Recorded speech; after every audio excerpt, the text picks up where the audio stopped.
Yes, we are going to the 80s where everything was cool and the fashion was fly.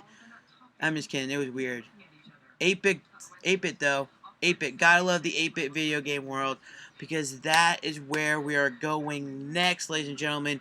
Pixels, brought to you by, oh, I don't know, the director who brought you all the Harry Potter movies, Mrs. Doubtfire. How about Home Alone 1 and 2? Oh, and Avengers and Babysitting. Oh, did I mention Jingle All the Way? Oh, yeah. Oh, yeah, I did. And Gremlins. Did I mention Gremlins? Yeah. Now, you interested now? Huh? Huh? Do you? Do you? Do you? But yes, unfortunately, one of my favorite directors, Christopher Columbus, no, not the guy from Who Sailed the Ocean Blue in 1492. I am talking about the director who brought us all that and more. But then you look at the cast. Kevin James, Adam Sandler, Josh Gad, Michelle Moynihan, Josh Gad, Brian Cox, Dan Aykroyd, Sean Bean, Jane Krasinski, Affion Crockett, Ashley Benson, and the list just goes on. And I know you're saying, hey, I want to see that movie. Well, guess what? You're damn right you do. I was a little, now keep in mind, this is an Adam Sandler movie, Kevin James movie, Happy Madison production. Look, Adam Sandler hasn't been on his game in years. And I mean in years. I mean I can't even tell you on how what was his like last greatest film of all time was. I mean I can't even go back that far. I mean maybe it was Rain on Me. I don't even know. Who knows? Maybe it was, oh, you know what it was? It was probably the last good one was probably Bedtime Stories or Funny People. Funny People was okay. Just go with it was actually not that bad.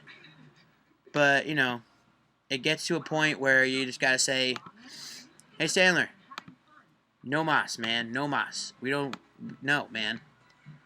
You know, we want to stay with you. You want to stay with what we know that you're able to produce." But Pixels comes out regardless, and I can say that is one of the better films he has come out with in a very long time. But here it is. It obviously has problems, but it is Pixels. You know, it brings me to an age. This is why I saw it in the first place. Not just because of the great cast that was involved, but it's because of the concept. Now, I know what you're thinking. Gary, the concept has been done. Well, I'll tell you, guy who squeaks like a mouse. It's true. If you don't know by now, if you're especially part of the younger generation, this was basically taken off a Futurama episode years ago. It was the What If episode, I believe, and Fry goes and says, you know, what if video game characters were real or whatever? I forgot what the line was, but the episode goes on, and basically aliens from another world take a message from outer space that we send, in space, and they take it as a threat. So what they do is they make it into a war against us, against Earth, and they come down to Earth in form of video game characters, 80s video game characters, Pac-Man, Q*bert, Donkey Kong, Centipede, Galaga, like all of the classics. And it's actually quite funny to see on the big screen where they're gonna go with it. Now, again, Futurama episode. It was kind of odd to see them take that like 5-7 minute bit and turn into an hour and some odd long future film. The thing is, despite what you might think of Adam Sandler or his movies or whatever, this movie actually deserves to be watched. I know. I'm a little taken back by my comment myself, but it's true.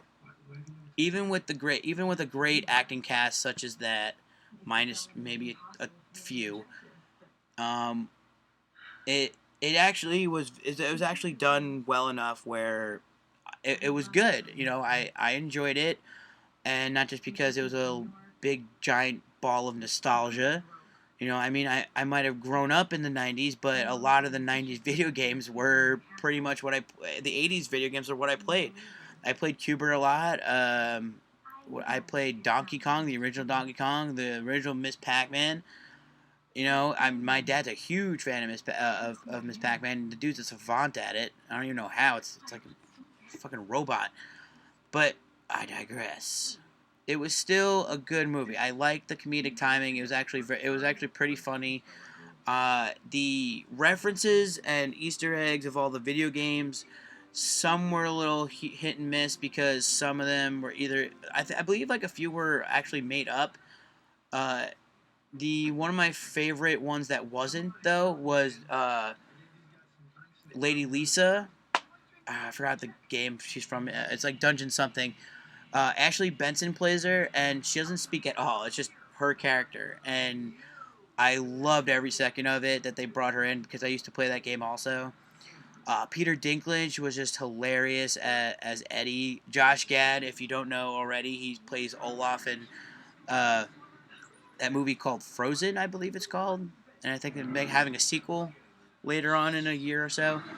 And you guys already know Sandler and James. I mean, the cast alone brought a lot of great comedy aspects. There are a few parts I didn't really enjoy. You know, but honestly, if going like I said, it deserves a viewing. It deserves attention. To you know, especially kids, people my age, even people younger than me, seem to enjoy it because well, it's all colorful and whatnot. But I don't know if I've ever said this before, and if not, I'll say it again. If I have, I'll say it again. Movies like this that go back in time that show you certain things that were around in a certain area, certain time frame that aren't really known anymore. I love that they keep bringing it back because it gives people uh, it it basically brings back more. It's a new element. I think I said in the Jurassic World review where bringing back a reboot or anything like that basically gives new fans to that franchise, which I've always loved because if once there's more new people to a franchise, they'll go back and watch the originals and then watch their generations, and then they'll end up loving it even more because of what it means to them, not just you know what it means per generation. That's why I like about about this about reboots and stuff like that. They could be the worst thing ever made. You know, Fantastic Four. It could be it could be the greatest thing ever made. Any Marvel movie right now. I mean, most of those movies and TV shows they were made in the '80s and the '90s, and probably beyond, and probably in the '70s. I'm just guessing by this point, but you know, that's because that's where it started, and people wanted to see it on the big screen or on the small screen, not just in their hands while they're on the toilet or while they're at conventions. This movie brings a lot of people. I wouldn't say together, but it brings a lot of people to, you know, to an aspect. It's a fun movie. It was written all fairly well. I liked how it was taken, how it was brought to the big screen. The screenplay was good. It seemed. Christopher Columbus did a decent job acting, and Adam Sandler wasn't annoying. I know, right? That was the weird. Honestly, that was the weirdest thing about this movie. Not just the aliens. Adam Sandler not being annoying and Kevin James being present. That was just weird. That was probably I take that back. Kevin James being present was the strangest thing ever. But what's the strangest thing ever is not seeing my channel. You definitely should see the rest of my channel. Make sure you guys come back because Marvel, sort of, is back with Fantastic Four. So you'll see that one next to, I don't know when you're going to see it, but you're going to see it soon. I believe I have one more after that, and hopefully I can catch up on my summer stuff. So stay tuned for that. Bye!